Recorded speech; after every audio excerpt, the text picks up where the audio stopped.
Bonjour, je vais tirer votre attention à une application sur Android qui est très importante. En fait, c'est une calculatrice très développée que vous pouvez mettre sur votre mobile. Alors, cliquez sur Play Store pour la télécharger. Dans la barre de recherche de Play Store, tapez Paris GP. Voilà, elle est là, Paris Droid. C'est ça l'application en question. En fait, ça c'est un calculateur très fort, très puissant, comme MATLAB, comme Scilab et les autres logiciels qu'on connaît sur l'ordinateur. Voilà, au lieu d'ouvrir, il va apparaître pour vous télécharger. Cliquez sur télécharger et il va s'installer automatiquement après le téléchargement. Ensuite, retournez à votre écran, cherchez l'icône Paris Droid, elle est là, cliquez sur cette icône-là. Cette interface va vous permettre de faire des calculs très intéressants. Par exemple, vous voulez faire des calculs simples comme 3 plus 2. Vous tapez 3 plus 2, cliquez sur Entrée, il va vous donner 5. D'accord? Si vous voulez faire le calcul 3 multiplié par 4, alors la multiplication pour cette application, elle est notée 3 étoile 4. Donc la multiplication est notée étoile. Cliquez sur Entrée, il va vous donner 12. Mais les choses en fait bizarres ou les choses qui montrent la puissance de cette application sont les suivantes. Vous voulez par exemple développer une expression, par exemple,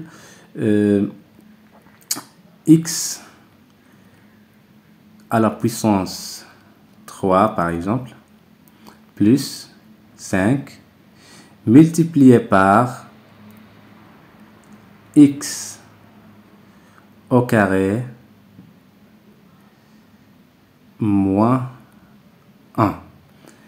Alors, il suffit de taper ça comme ça, puis cliquer sur Entrée, il va vous donner directement le développement de ce produit-là. D'accord? Vous voulez la racine d'un polynôme, par exemple.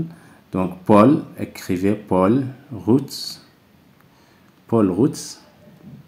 On veut les racines du polynôme x au carré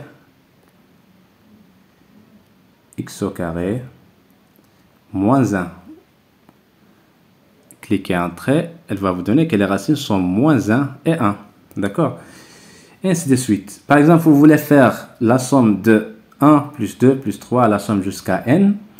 Vous pouvez lancer un petit programme sur cette calculatrice et il va vous donner le résultat immédiatement. Par exemple, pour faire ces calculs, on va initialiser un paramètre m, on va l'initialiser par 0. D'accord? Cliquez Entrée, donc m est égal à 0. Ensuite, on utilise la boucle for pour faire cette tâche-là. For n est égal à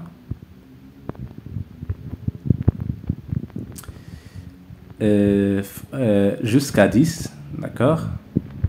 Jusqu'à 10. Qu'est-ce qu'on fait? Pour n est égal à 1 jusqu'à 10, on va remplacer le m par m plus n. D'accord? Voilà. Donc, je vais utiliser point virgule pour ne pas afficher à chaque fois la valeur de m, la nouvelle valeur de m. Ensuite, cliquez sur afficher, print m, c'est-à-dire afficher la valeur de m après la boucle. Voilà. Et cliquez Entrée. Donc, elle vous donne 55. Ça veut dire que la somme de 1 plus 2 plus 3 jusqu'à 10, c'est 55. D'accord? Vous voulez sommer tous les nombres premiers, par exemple, entre 1 jusqu'à 100. Ça va être très facile. Il suffit d'initialiser, par exemple, d'initialiser SP, par exemple. SP est égal, c'est-à-dire la somme des nombres premiers, par exemple. On la note SP. SP est égal 0. On va l'initialiser par 0. D'accord? Et vous utilisez la boucle for prime. For prime, donc la somme de tous les nombres premiers entre 1, donc pour n est égal à 1. D'accord? Jusqu'à, par exemple, disons 10, pour qu'on peut comparer en fait. Donc jusqu'à 10. Donc on sait que les nombres premiers entre 1 et 10, il y a 2. il y a 3, il y a 5, il y a 7. Seulement, ce sont tous les nombres premiers qu'on a entre 1 et 10. Alors, vous faites la somme et on va voir le résultat avec cette application-là. Donc, for prime de n est égal à 1 jusqu'à 10, virgule, qu'est-ce qu'on fait? On fait SP égale, on va égal à SP plus quoi? Plus n, voilà. Plus n, point virgule, point, voilà, point virgule. Alors, pour afficher le résultat, cliquez sur print, SP.